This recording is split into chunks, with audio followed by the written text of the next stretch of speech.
In my time in boxing, it's the most exciting win, and when you think where he's come from in the last 2 years to where he is today, what an achievement. He is the #1 box office draw, #1 boxer on the planet now, no doubt about it, no doubt about it. Now, while there's kudos for Tyson Fury, we also have a lot of kudos for the great Kronk Jim that produced Sugar Hill Stewart, the nephew of the great Emmanuel Stewart.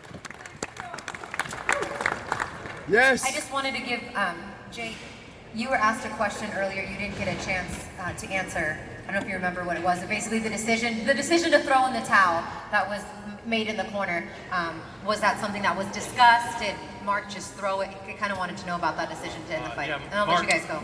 Check. Mark threw the towel. I didn't think he should have. Deontay's the kind of guy he's the kind of guy that's a go out on his shield kind of guy, and he will tell you straight up, don't throw the towel in. In fact, in the dressing room when Tyson was getting his hands wrapped, in one of the earlier fights, which they show on the screen in the locker room, they had a guy that got stopped. We were like, stop the fight. And right when the ref stopped the fight, the towel came in, and Tyson looked at his people and said, never, like that. And I said, yeah, that's the same kind of guy Deontay is. He does not want that. And then you've always got to consider also that Deontay is a fearsome puncher. So that's always a difficult thing because, you know, he does always have that shot to land a big shot and turn things around. So that's what happened there. But Deontay is doing well, and he's he'll be back. He'll be all the better for it. But congratulations, absolutely, to Tyson and to his team. Class act all the way around, and we're thrilled to be part of the show with him. Shelly, while we have you up here, Jay, will you give him your microphone real quick if you have anything you'd like to say, or if there's any questions up, we're gonna get their questions and then let them go. But if there's anything you'd like to say, obviously Deontay Wilder has 30 days to decide if he wants to take the rematch with Tyson Fury. Well, going in, and contrary to what Fury said last fight and continues, I think he knows I have a lot of respect for his ability, always did. And Deontay will take the time, but you will see these guys in the ring again. Everyone was saying a rematch. This is it. The winner of that will then decide how it goes, right? Do we have any questions for these two men back there? Straight back. I have a question for Tyson. We're gonna go. We're gonna open it up to. I just want to let Shelly and Jay go. If anybody has a specific question for them too, so they can go take care of their fighter.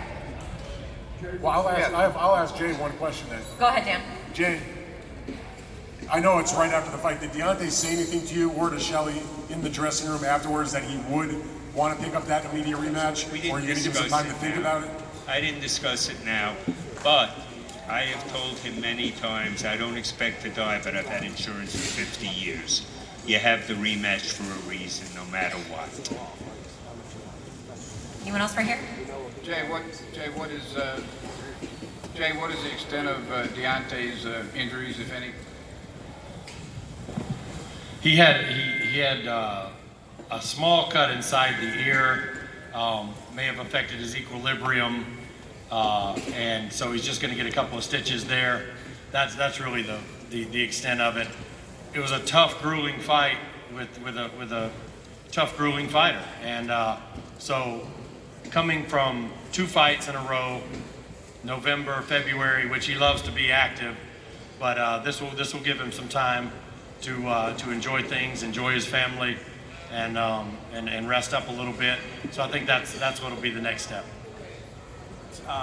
Jay, all the way in the back. Can you clarify what was going on in the corner before the towel was thrown? Does Mark have the authority to throw the towel in like that? I mean, were you talking back and forth? Just that whole 1 minute long process. What was going on there? Well, I'm the head coach of the team, but we do things a little bit differently. 99% of the time, the head coach of the team is also the guy that's the lead in the corner. Ours is a little bit more like a football team, American football, where the head coach doesn't necessarily call the plays. You have an offensive and defensive coordinator. So ours is a little bit like that. So what happened between rounds was Mark said something about possibly during the round, Mark said something about throwing the towel in, and I told him, don't do that. I didn't think he should do that.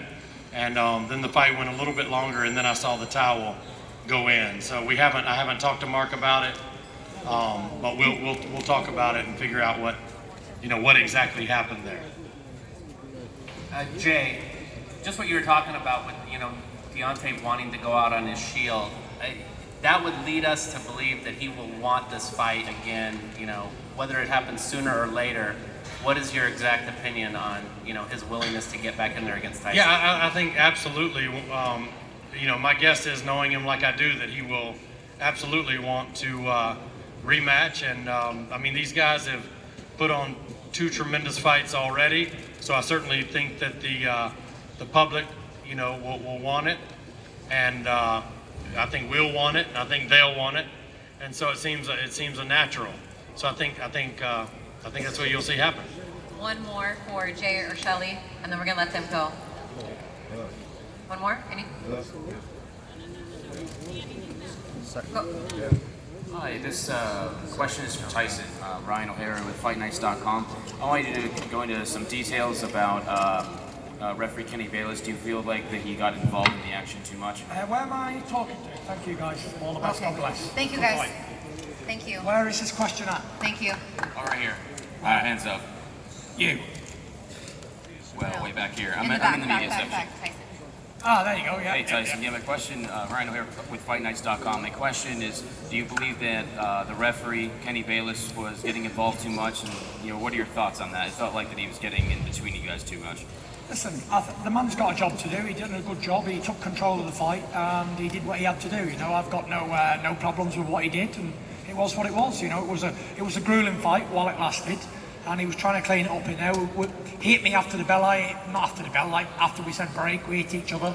I got a point taken off, but it wasn't going to alter the fight. I think he did a fair job, to be fair. Sir. Straight back, Tyson. Straight back. Congratulations on the win.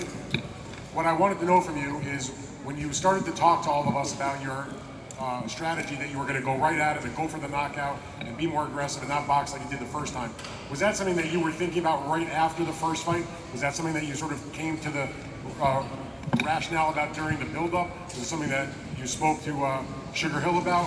How did that come about that would be your strategy?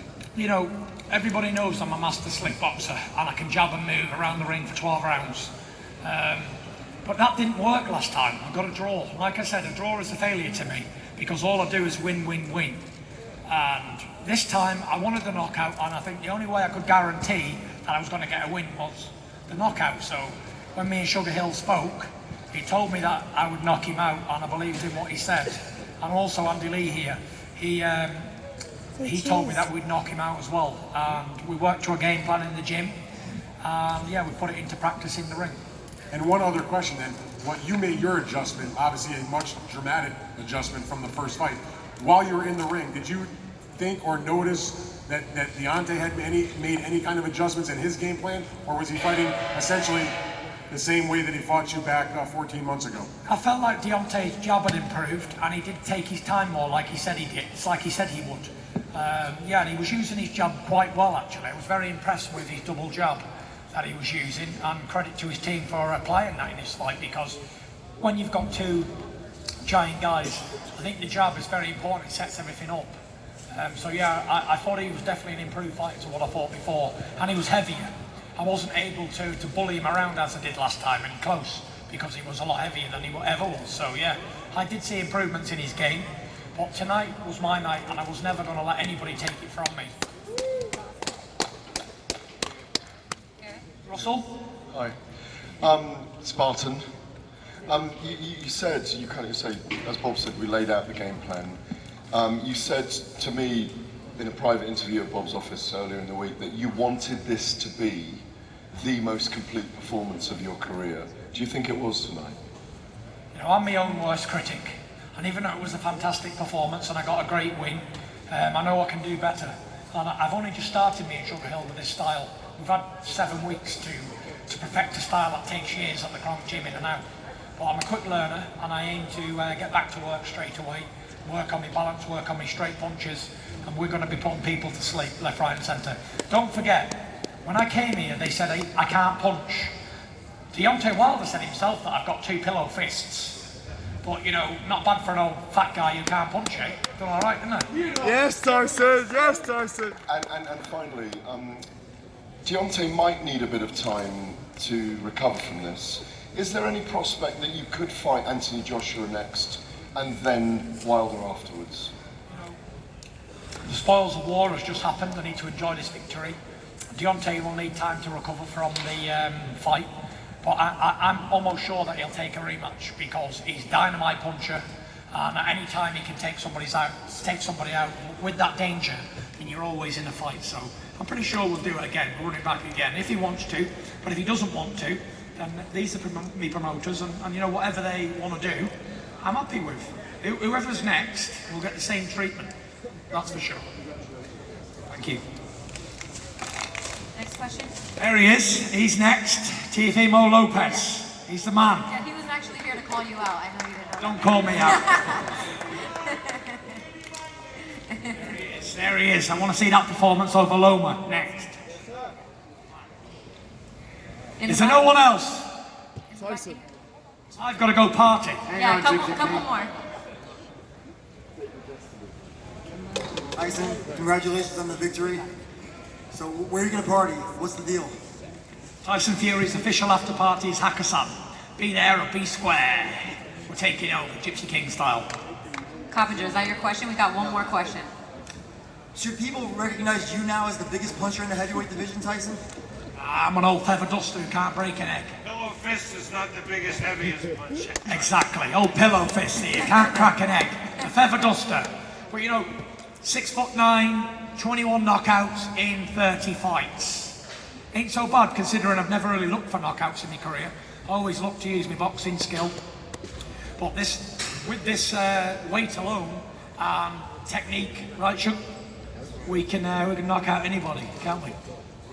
One more when question. I jumped on the scales yesterday at 272 pounds, everyone thought he's not come for a fight. He ain't come. He's over underestimating Wilder. He's turned up for a payday. But tonight when I was in there, I felt like a beast, and this is me weight for sure. Round of applause for the